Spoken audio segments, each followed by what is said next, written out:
大家好，我是张之夏，欢迎来到乐龄养生频道。你知道吗？你的身份证上藏着一把开启政府金库的钥匙，不是什么复杂的密码，就是你的出生年月日，那4个代表你来到这个世界年份和日子的数字。只要这4个数字组合起来，证明你年满了65岁，政府就有一笔，甚至好几笔，早就为你存好的钱，等着你去领出来。这些钱加起来每个月可能从几千块到好几万，是实实在在能拿来付菜钱、买药、过生活的真金白银。但让我心疼的是，根据统计，每10个长辈里至少有2、3个因为根本不知道有这些钱，或者听说了却被复杂的手续吓退，眼睁睁让这笔属于自己的养老加菜金白白回流到国库里，这真的太可惜了。今天这影片咱们不讲虚的，开门见山，就是来帮大家把政府该给你的钱一毛不少的找出来，申请到手。现在的物价大家都有感觉，去菜市场转一圈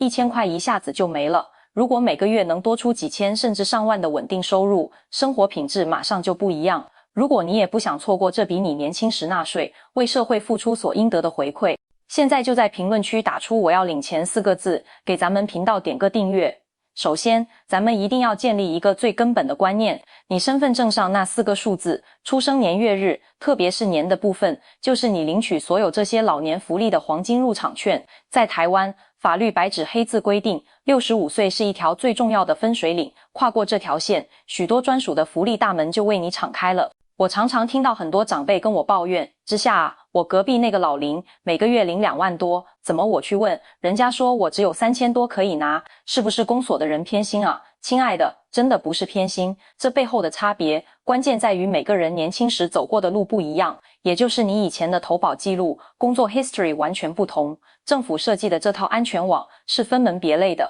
今天之夏就把这些复杂的项目梳理成清清楚楚的3大类，请大家对号入座，耐心听我解释。你属于哪一类，主要就靠哪一笔钱。第一类是跟你职业生涯紧紧绑在一起的，叫做劳保老年给付，也就是大家常说的劳保退休金。如果你年轻时有正式进公司行号、工厂上过班，老板有帮你投劳工保险，那么这笔钱就是你退休后最粗壮、最稳健的一根经济支柱。它在设计上就是感谢你一辈子辛勤工作的退休礼物。但是这里有一个超级多人会搞混的大坑，之下必须用最大声量提醒，劳保老年给付和劳工退休金是2笔完全不同的钱。劳保是一种社会保险，就像你买的平安符。劳退是法律规定老板每个月要额外提拨至少 6% 到你个人专户里的存款，是你自己的积蓄。2笔钱来源不同，领取规则也不同。咱们现在讲的是劳保这部分的老年给付，只要你劳保的年资累计满15年，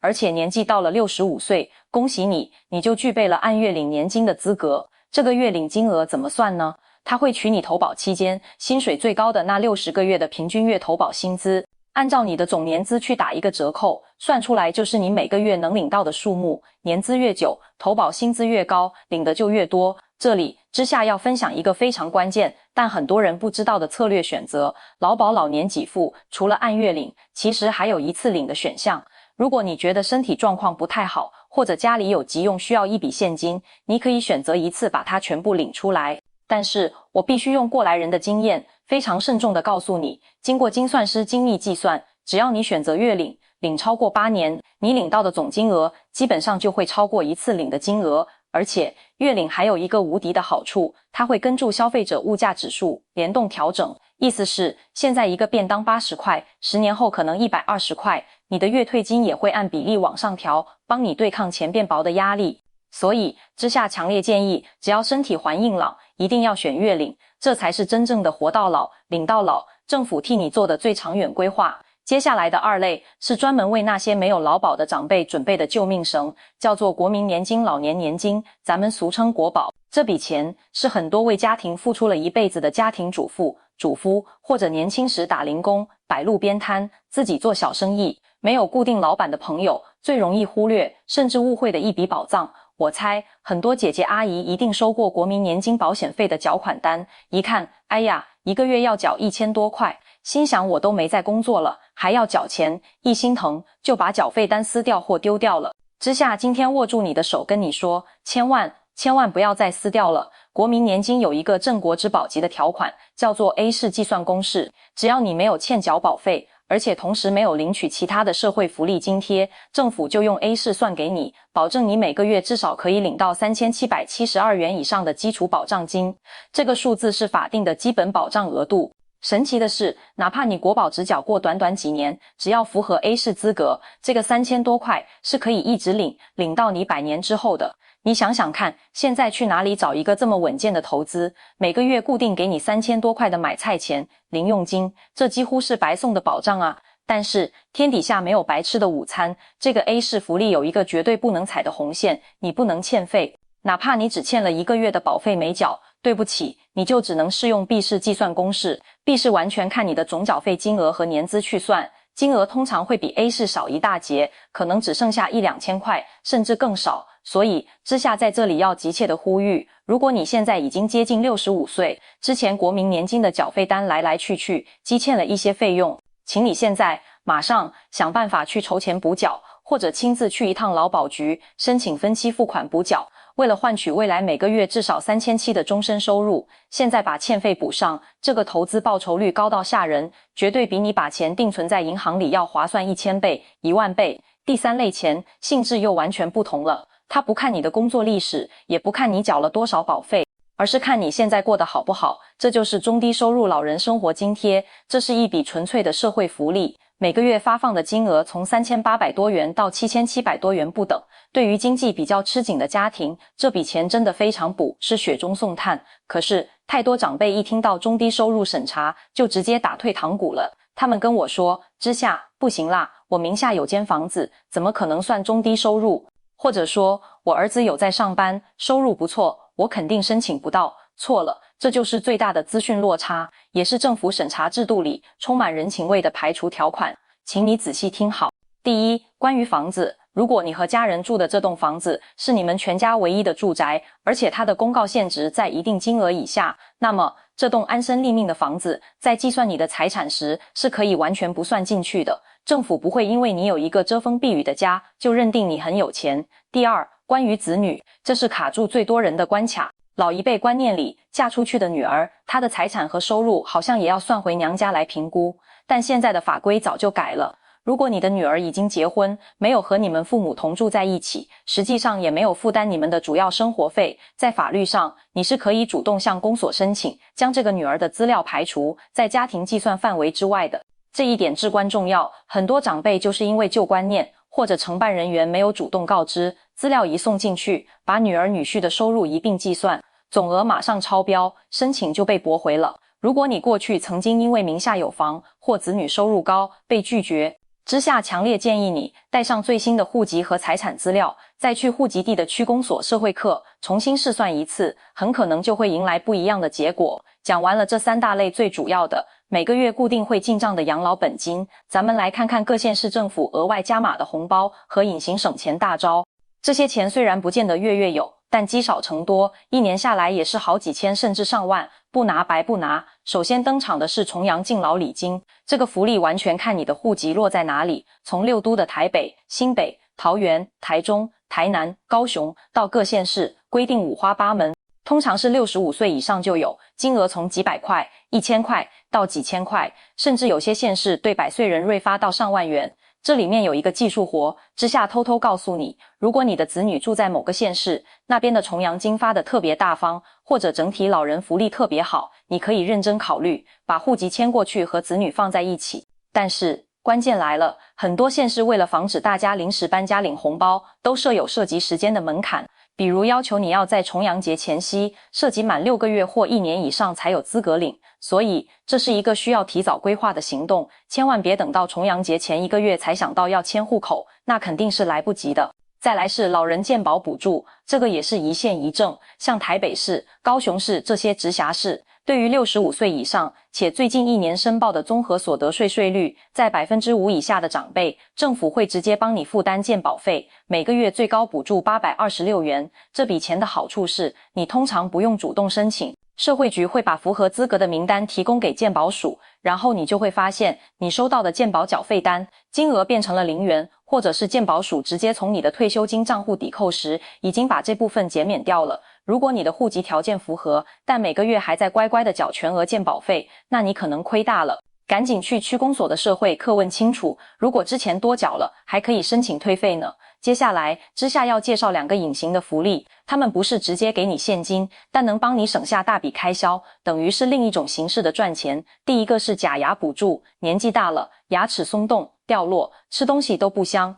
但做治疗的费用惊人，植牙1颗7、8万起跳，做一副活动假牙也要好几万，这对很多靠退休金生活的长辈是笔沉重的负担。好消息是，全台湾几乎所有的县市都有老人假牙补助计划，不管是全口、半口还是部分假牙，都有相对应的补助。一般户最高大概能补助到4万元左右，如果是中低收入户，补助额度更高，甚至可能接近全额。但是，申请这个补助有一个绝对不能错的流程，你千万不能先去牙医诊所把假牙做好，然后拿着收据回去找政府请款，这样做100%1毛钱都拿不到。正确的 SOP 是先带着你的身份证和健保卡去找一家有跟县市政府签约的特约牙医诊所，跟医生说，医生，我想申请政府的老人假牙补助。医生会帮你做检查，拟定一份治疗评估计划书，由诊所帮你送交卫生局审核。等卫生局正式发文核准补助了，你再回到诊所开始进行假牙的制作。这个先核准后治疗的顺序是铁则，务必记牢。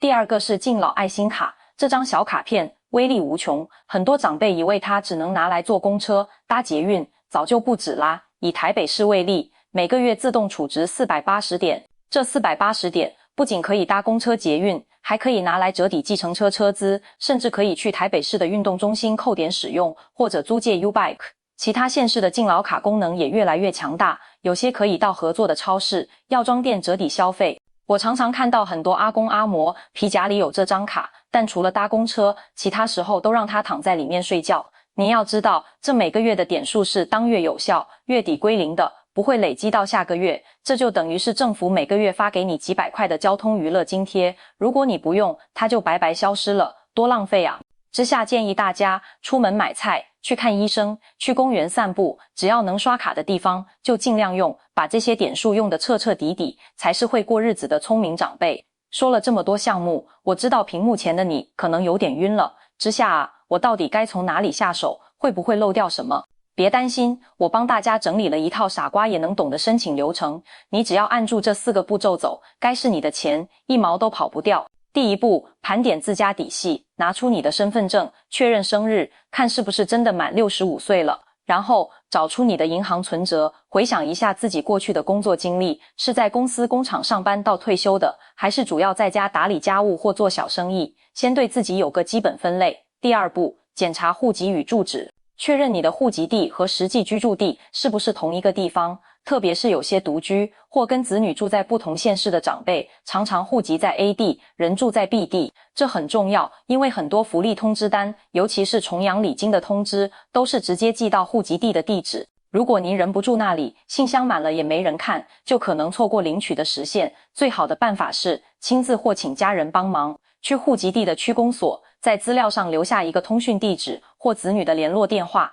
确保能收到相关讯息。第3步，准备好标准文件包，只要出门办老年福利相关申请，这4样东西是标准配备，带着就没错。身份证正本、个人印章、户口名簿，你本人名字的银行存折封面影印一份，特别是最后一项，存折一定要是你自己的。很多长辈图方便，想直接汇到儿女户头，但相关单位为了避免争议，原则上只允许汇入申请者本人的账户，除非你有特殊的监护或辅助宣告，并办好了正式委托手续。第4步，前往区公所办理，这是最推荐也最有效的方法。不用担心，公务人员是为大家服务的。你走进区公所大门，直接到服务台，问，请问办理老人福利的社会课柜台在哪里？找到柜台后，把你的身份证递给承办人员，直接跟他说，你好，我想请你帮我查询一下，以我现在的状况，可以申请哪些老人福利或津贴。现在政府系统都是电脑连线的，承办员把你的身份证字号一输入，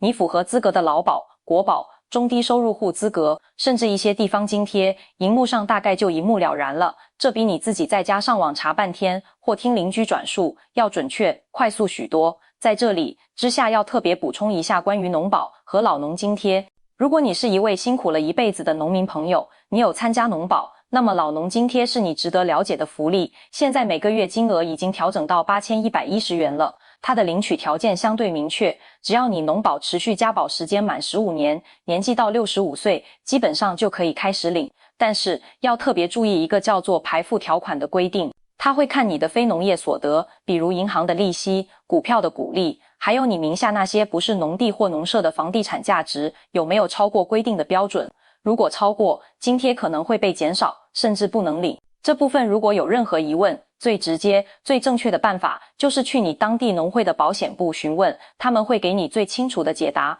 好了，既然咱们从头到尾都在讲领取福利、了解权益之下，就必须用最严肃的态度提醒大家最重要的一件事：注意安全。现在有不法分子专门盯着长辈的讯息，他们会假冒健保署、社福局、区公所甚至法院的人打电话给你，话术各种各样。阿嬷，你的补助金申请有问题，需要核对资料。伯伯，你的健保卡被盗用在医院狂刷，现在要锁卡，你要配合我们调查。你的账户涉及洗钱，需要把钱领出来交给法官保管，请你听清楚，并且告诉家里每一位长辈，真正的政府机关绝对不会打电话叫你去操作 ATM 提款机，绝对不会叫你透过电话 LINE 把钱转到所谓的安全账户，更绝对不会叫你在电话里把你的存折账号密码一个字一个字念出来。真正的政府补助流程一定是像我们前面讲的，你自己填申请书，附上存折影本，经过审核，时间到了，钱就会汇进你的户头。如果有人跟你说他有门路可以帮你代办，保证能申请到更多钱，但是要先收你30%手续费，或者要求你把身份证、印章、存折正本交给他，那很可能是诈骗。千万不要为了贪一点方便或期待多领钱，把自己辛苦一辈子的积蓄交给来路不明的人。接到任何可疑电话，不要多说，马上挂掉，立刻打165反诈骗专线咨询，或者找你信任的里长帮忙查证。今天之下跟大家分享的这些，每一条、每一项都是跟你的生活、你的权益息息相关的实用资讯。政府编列这些预算，用意就是希望我们辛苦了一辈子的长辈能有一个更安心、更受尊重的晚年。我们凭住自己的身份证，正当的申请我们应得的权益，这不丢脸，这是合理、正常的事情。请你为自己，也为你所爱的其他人，马上做2件小事。第一，去把你的银行存折本拿出来，翻一翻，看看最近几个月该进来的退休金、津贴是不是都准时、足额的进来了，有没有哪一笔你觉得自己该有，却从来没看到的。第二，把这个内容分享出去，因为真的还有太多长辈完全不知道这些资讯，你动动手指的一个分享，很可能就帮到他们。也欢迎大家来留言分享你们所在的县市还有哪些之下没提到的特别好福利，比如有没有给阿公阿嬷的带孙津贴，有没有社区提供的免费供餐或送餐服务。我是张之夏，记得给这期内容按个赞，订阅乐龄养生，再开启小铃铛，这样你就不会错过任何一条能让你生活更好的重要讯息。我们下期再见。